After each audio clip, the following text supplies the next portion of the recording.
Out of all the non-Toy Story Pixar sequels, in my opinion, Finding Dory is easily the best to come of this fairly mediocre lineup. This is another one of those Pixar movies that kind of came and went. Its box office gross was successful, no doubt, and its critical reception at the time was solid, but nowadays you don't really see people talking about this movie as much as Finding Nemo. I can't say I'm surprised by that. I mean, no one really talks about any of Pixar's sequels as highly as they do with the originals. But here's the thing, unlike those other Pixar sequels, Finding Dory is actually pretty good. Like I said at the beginning, I consider it to be the best non-Toy Story Pixar sequel of the past decade.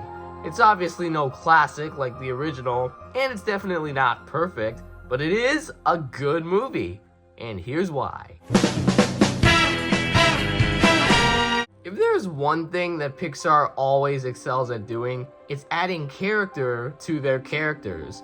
They've put the strength before anything else, and great characters make for a fun story. When the first Finding Nemo came out in 2003, it gave us Dory, a character not a lot of people seem to care for. At the time, she just felt like a typical comic relief / supporting character for the majority of that movie. So when Finding Dory was announced, audiences were left wondering, is a character like Dory able to hold her own movie?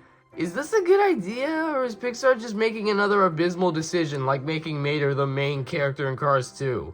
Can Dory hold her own movie? And in my opinion, she can. This film adds a lot more character to Dory, making her not just funny and likable, but also a character with a bittersweet backstory that translates to the message they're trying to deliver, and just overall adding more layers to her. Layers! Let me just get the basic stuff out of the way first.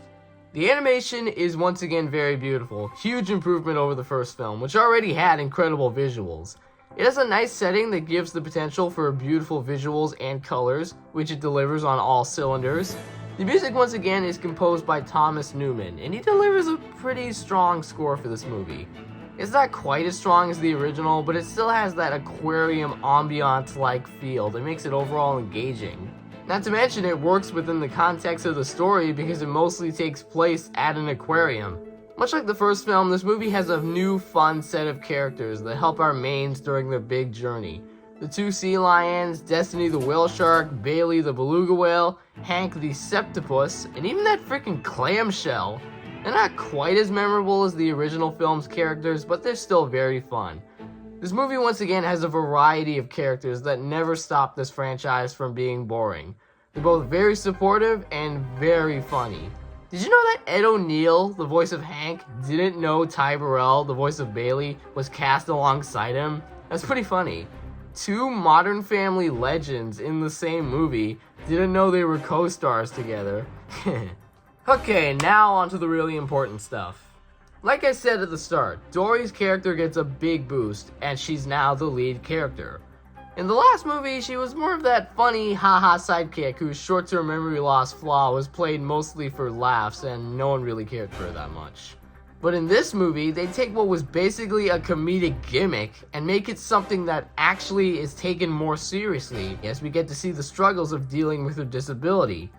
I love this idea of taking Dory's problem that was simply just a joke in the first film, turning it around and taking it much more seriously to make the story more interesting and compelling. This is something that's a lot more seriously than the average theme being chosen to tackle in a Pixar movie, as this theme of people who have similar disabilities like this is definitely a hard one to talk about, especially in a movie made for kids and families.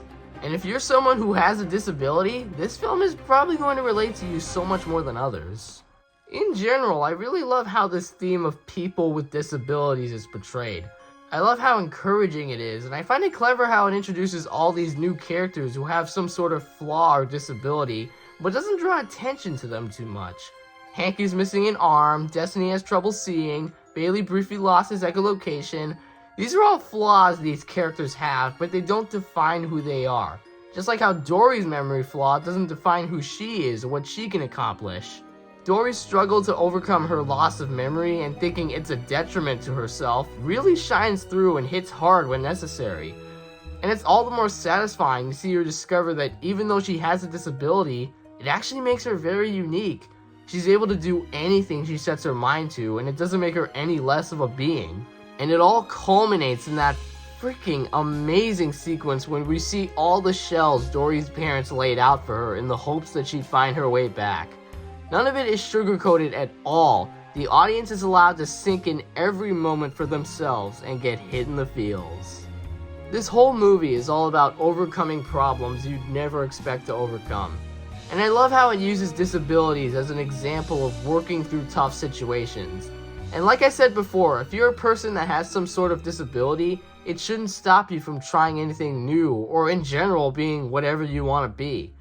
When you face a problem, don't stray away from it and think you'll never be able to overcome it. Use your disability as a way to look around the problem and hopefully search for an angle around it. Can you tell that I got that line from Big Hero 6? This movie truly is another example of how good Pixar is at characters. It took who was originally the goofy sidekick and made her into a character that's much more interesting than she was before. We learn about her backstory, we learn about her family, we learn about how she can speak whale, we learn about how she can read. It's the whole package. Finding Dory overall is not a movie anyone asked for, but I'm glad it exists for its message and turning Dory into a much more sympathetic and relatable character.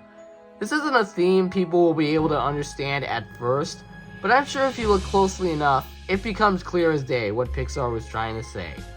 On top of that, it still has the same fun characters, great jokes, beautiful animation, a good story. Dare I say it, this is a pretty solid sequel to Finding Nemo. It's one of the more overhated Pixar films out there for sure. Like, come on guys, it's no classic like the first film, but it's not bad. Anyway, I know this video was a lot shorter than before, but I hope you enjoyed it nonetheless, and thanks for watching.